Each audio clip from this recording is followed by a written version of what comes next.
So let's talk about one of the most expensive things you can do in Jamaica, which is die.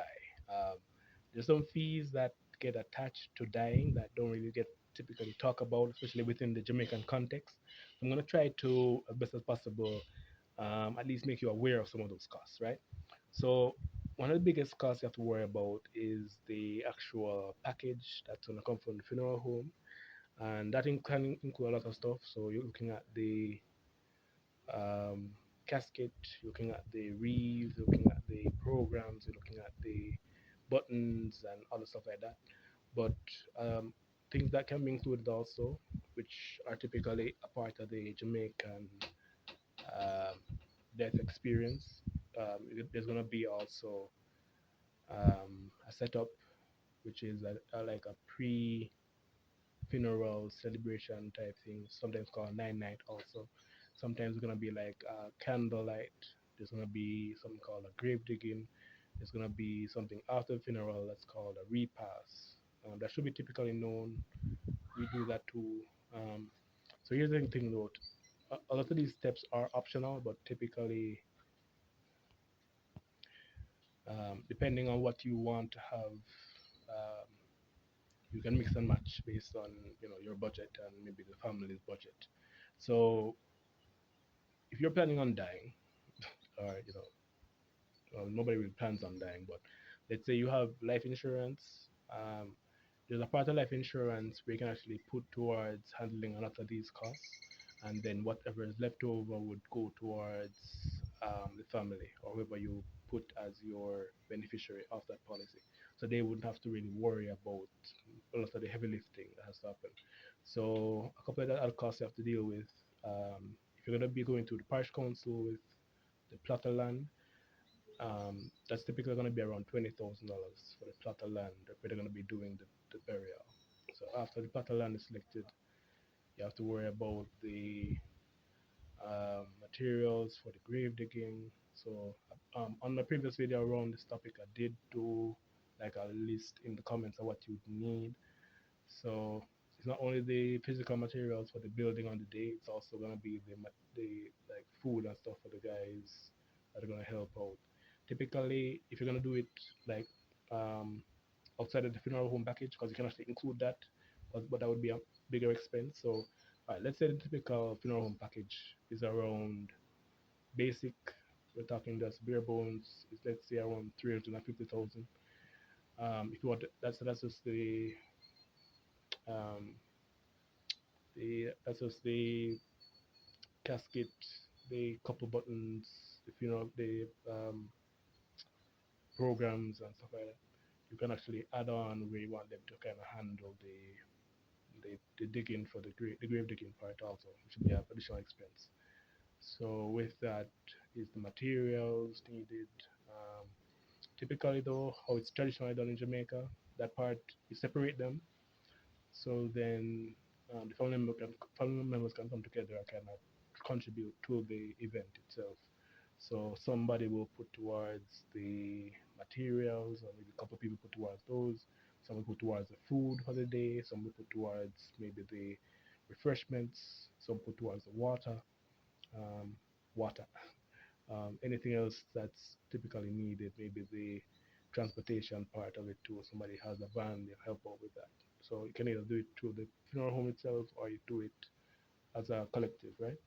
So another expense you have to look at too. If it's a far out location, you can get a vehicle. You can rent like a bus or something to come and bring people from a central point to the funeral as a church, and then from the church to the graveside, then from the graveside back to that original starting point. So that's another thing you can look at.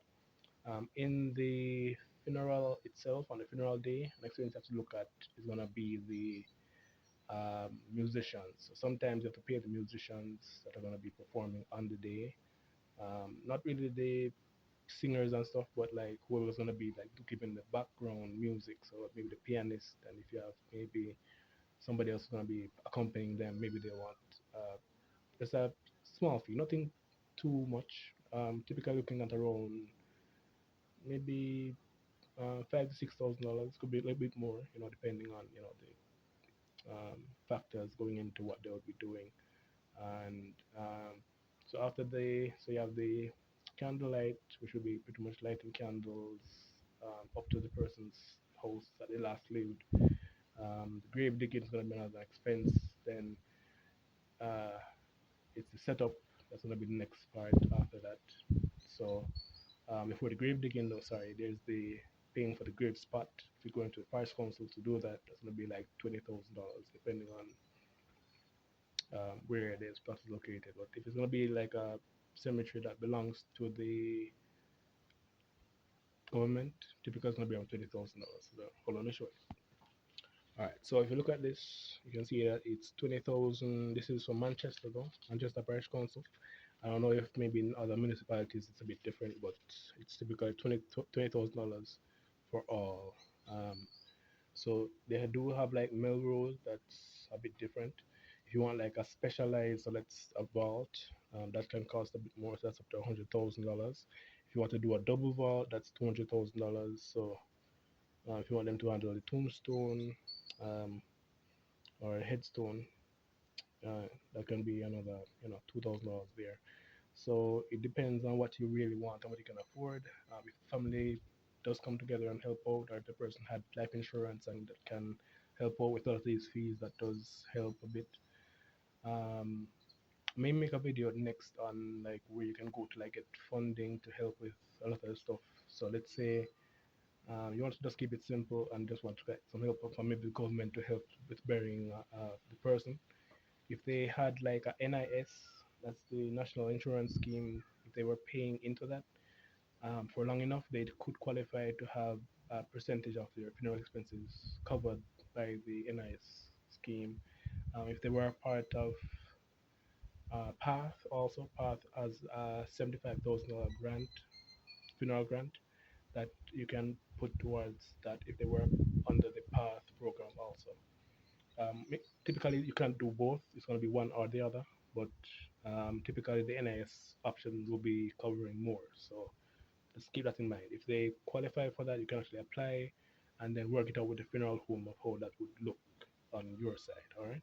Because typically, it's going to be paid out after the funeral. So you could actually pay the money out of pocket and then have the funeral home reimburse you once they get that paid. If you want to do it that way, or if they want to arrange it some other way, you can actually do that also.